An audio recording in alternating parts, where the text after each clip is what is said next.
For 6 long months, the cowboy had carried a weight heavier than any saddle, a burden that no amount of grit or muscle could ease. Ever since the winter sickness took his wife, the ranch had become a quiet battlefield, one man and one tiny infant, trying to survive each day.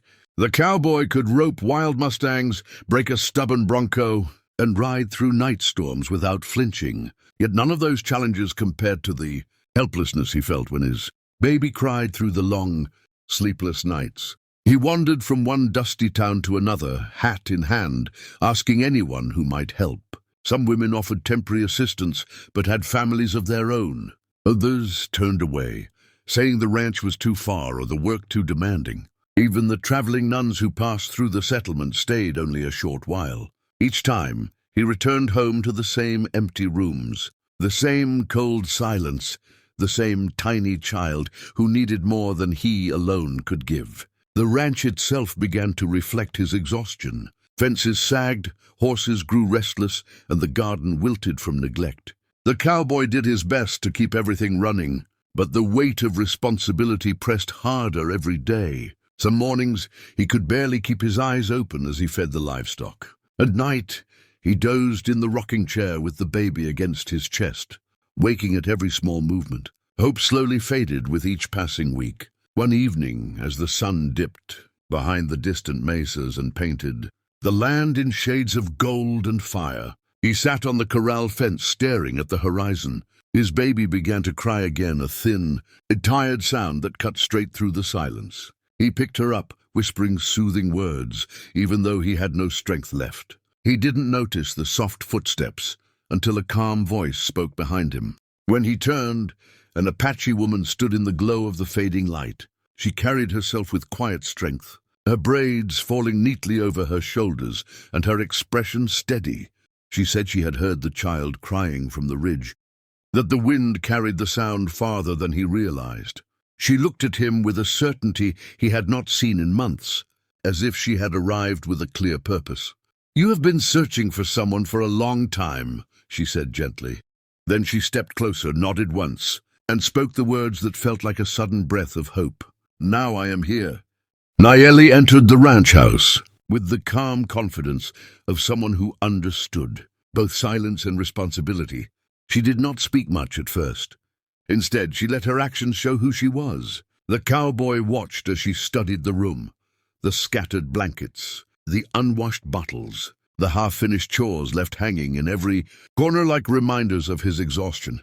She gently took the baby from his arms, humming a soft tune that carried the rhythm of wind through cedar trees. The child, who had spent so many nights crying herself tired, relaxed almost instantly, her tiny fingers curling around the edge of Nayeli's woven sleeve. The cowboy felt something inside him loosen, the tension he had been carrying for months, easing just enough for him to breathe normally again. Within days, the entire rhythm of the ranch shifted. The mornings, once chaotic and rushed, began with quiet order. Nayeli worked without complaint, but she never acted as if anything she did was owed. She taught the cowboy simple herbal remedies that soothed the baby's stomach and helped her sleep. She prepared meals using whatever the land offered: beans, squash, dried corn, and herbs gathered from the hillsides. A faint, comforting smell lingered in the house, something warm and grounding that replaced the cold emptiness that had ruled for so long. The cowboy learned quickly that she was not there to simply take over everything. She expected him to share in the tasks, and each day she guided him patiently, how to swaddle the baby so she felt safe, how to recognize her different cries, how to place her down without waking her. He realized how much he had been doing wrong simply because nobody had been there to show him otherwise. He began to feel less like a man failing and more like a father learning. Outside, the ranch seemed to respond to the change as well. The horses settled, sensing the new calmness. The vegetable patch, long ignored, was tended again, its soil turned, its plants watered. The house felt lived in, not abandoned. For the first time in months, laughter appeared in small moments, when the baby made a funny face, when a chicken chased a grasshopper, when the cowboy tried, awkwardly, to mimic the lullaby Nayeli sang so effortlessly.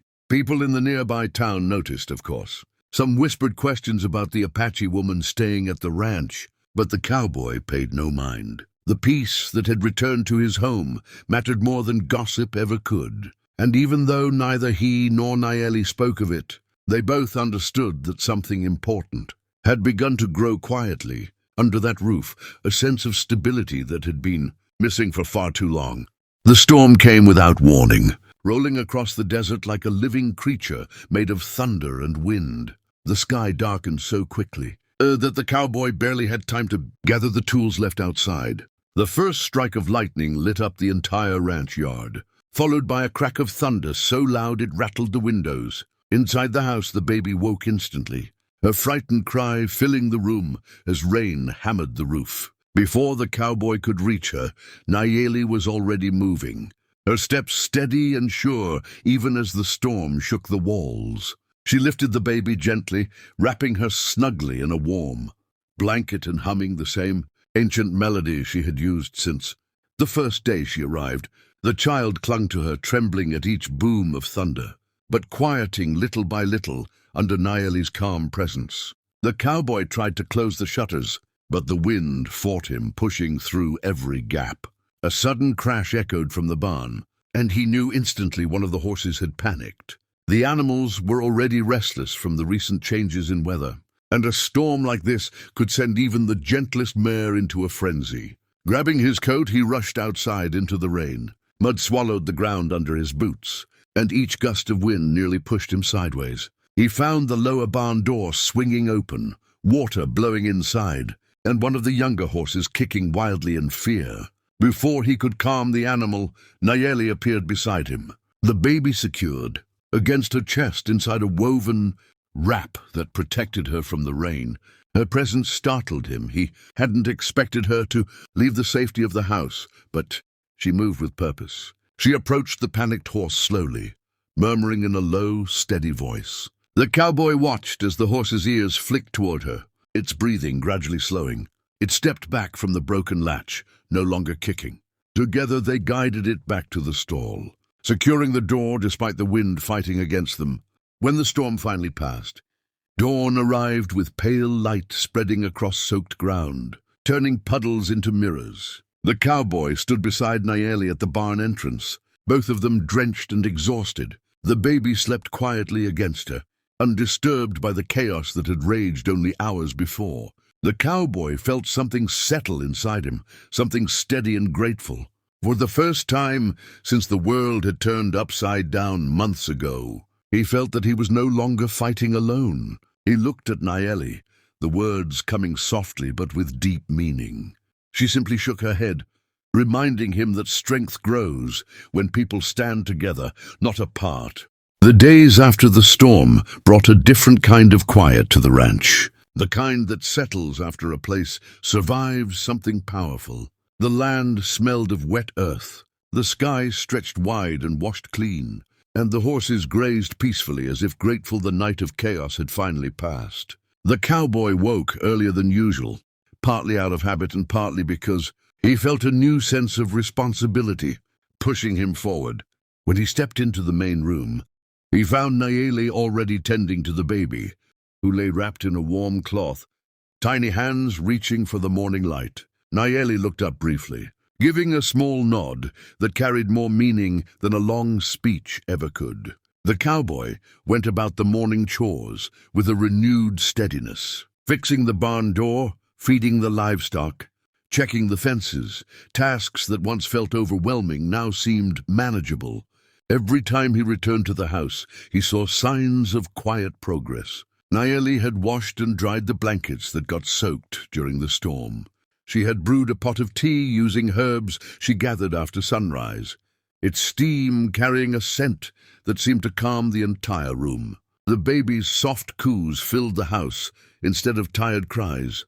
It was as if the storm had washed away not only dirt and debris, but also a layer of fear he had been carrying for months. Later in the day, the cowboy noticed Nayeli outside near the corral. She was studying the sky, the land, the way the wind moved across the grass. She explained that storms like the last one often changed the patterns of the nearby streams. sometimes bringing fresh water, sometimes blocking it. She showed him how to read the signs of the earth, small shifts in soil color, the way insects moved, the direction of the birds overhead. These were things he had never paid attention to, yet they were part of the land he lived on. It made him realize how much he still had to learn, not only about being a father, but about understanding the world he worked in every day. That evening, as the sun dipped below the horizon, casting a warm glow over the ranch, the cowboy felt a rare sense of calm. The house was no longer a place echoing with exhaustion and loneliness. It felt alive, steadier, warmer, balanced. He watched as Nayeli rocked the baby gently, the child drifting into a peaceful sleep. Without saying anything, the cowboy understood that the ranch had entered a new chapter, one built on quiet teamwork, resilience, and the subtle strength of people who chose to stand together.